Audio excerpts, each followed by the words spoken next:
And to help me sort things out, in addition, is Peter Joseph, founder of the Zeitgeist Movement.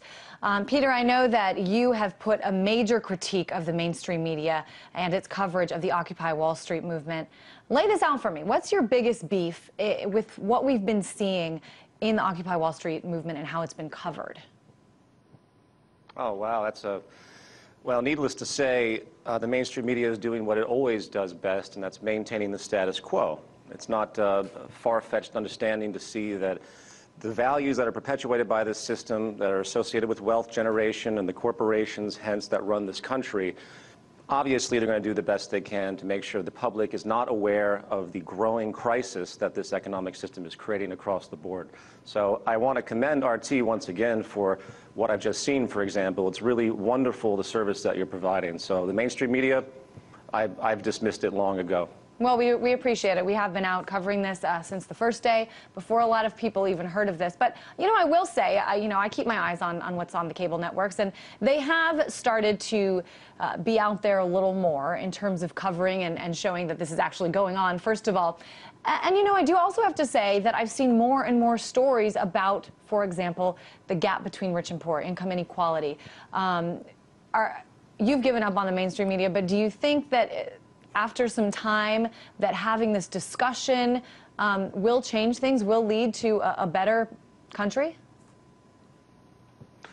Or a better world? I do think the pressures that are emerging are not going to stop. What's been generated with Occupy Wall Street, or excuse me, what underscores that generation, that angst, that anger, that insurrection, if you will, isn't going to stop because of the mechanisms of this system, which I'm happy to talk about as we continue.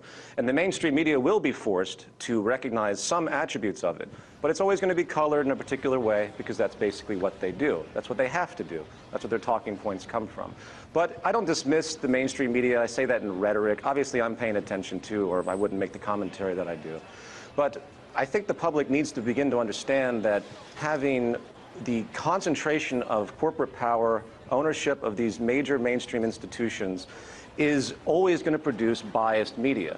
And it's a natural consequence. It's not that people are unethical that run the mainstream. It's just the value that's associated and hence what they promote. Just like RT and other great, more independent avenues have values that are much more open, they're much broader, more informed, and therefore you represent actually what many people want to see, what the voice of the people may actually be, as opposed to the filtering that goes through the mainstream. So the entire Occupy movement began as a blackout, of course, and then the outrageous criticisms, calling them communists and socialists and a bunch of, drug addicts or people without jobs or no incentive, all that stuff went through that phase. Now we have hit a phase where the mainstream is going to do some kind of attention, pay some type of attention. But again, I want to alert everybody that it's going to be colored. So everyone needs to go to outlets that are not mainstream. They need to start to frequent blogs, need to frequent all of the independent media that has arisen from common people that are reporting. Or maybe, unfortunately, we live in a world with everyone having cameras now, so it's very easy to go to video blogs and actually see and digest information yourself. Or even go to some of these places, some of these parks where people are. It seems like more and more they're happening all around the country. Peter, I want to talk real quick about your movement, the Zeitgeist Movement. It encourages also a change in the system. So when it comes to some of the things that these protesters on Occupy Wall Street are frustrated with, a government with officials that are very much chosen by the amount of money they can raise, banks being bailed out, veterans returning home and not being able to find a job, I guess I want to get your take, pick your brain a little bit. What are your solutions to some of these problems? Well, just to correct the language really quickly, it's not my solutions. It's solutions that have come about through a very simple technical analysis of what defines society and what creates good public health, good mental health, what we have learned about social management when it comes to our scientific benchmark. Just to point out before I answer that question, our entire social system is based on an archaic view, a traditional notion that was established long, long ago. It's really kind of an extension of feudalism is what the political system is today. The economic system is a socially Darwinistic notion that there isn't enough to go around, so therefore we have all these mechanisms built in for scarcity, and we now have 1 billion people starving on this planet, 3 billion people living on less than $2 a day. So you look at the consequences of this system, and then you step back and you think about what a true economic system might be, and then a train of thought will be established. True economic system is not a system based on exchange and money and labor for income. That's a contrivance that we've concocted through a traditional unfoldings as we've learned through time what our place in the world actually is, what we are, etc. A true economy, which is what's now emerging in the public mind, is the management of the earth. A true economy is management of this household that we have. And proper management is a technical orientation. Meeting the needs of the human population is a technical orientation. So just as we build an airplane with a very specific design, you can't have too much deviation on that or you might injure the efficiency or the efficacy of that airplane, we have to construct society technically. Now I can go on a long tangent about what a technical approach to social management may be, but let me just say this. If we do not actually begin to manage the Earth's resources, if we do not actually begin to take care of society as it is, we are going to see numerous forms of destabilization occur, systemically breaking down the social order, causing much more chaos than we're beginning to see now. But Peter, so you're speaking in you're speaking in broad terms, a total restructuring of society.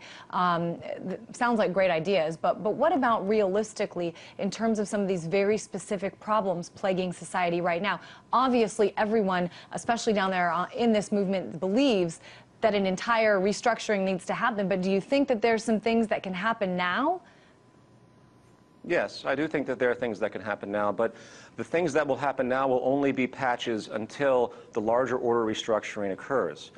Again, most of the people in the protest community, Occupy Wall Street, or even the mainstream activist community, never stop to think about the structure of this system, the structure and the psychology and values that come from that structure and what's reinforced. And that's where the Zeitgeist movement really comes into play. Now, I could list all sorts of things that could alleviate different tensions as far as the debt crisis. First of all, you're going to have outright debt forgiveness across the board if you expect to stop the cancer of debt growth. That's it. The entire system is based on debt being created, money being created out of debt, interest charged upon it. So therefore, you have, boom, your black hole, instant, exponentially increasing, unstoppable debt growth, period. That's it. So it's structural to the system. How many people are talking about that? Not that many. Well, I think a lot of people... crisis. I think a lot of these protesters are talking about that the system needs to change. Most people just still very unsure of how that happens. Unfortunately, we're out of time. Peter Joseph, founder of the Zeitgeist movement.